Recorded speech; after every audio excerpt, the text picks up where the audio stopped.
what's up guys, welcome back to the channel.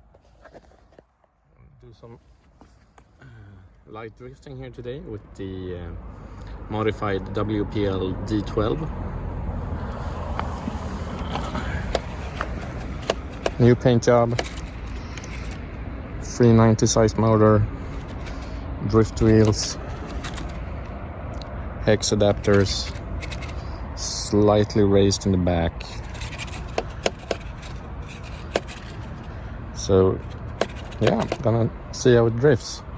I'm a total noob when it comes to drifting, so just give it a little try here and we'll see how it goes. Got a gyro installed here.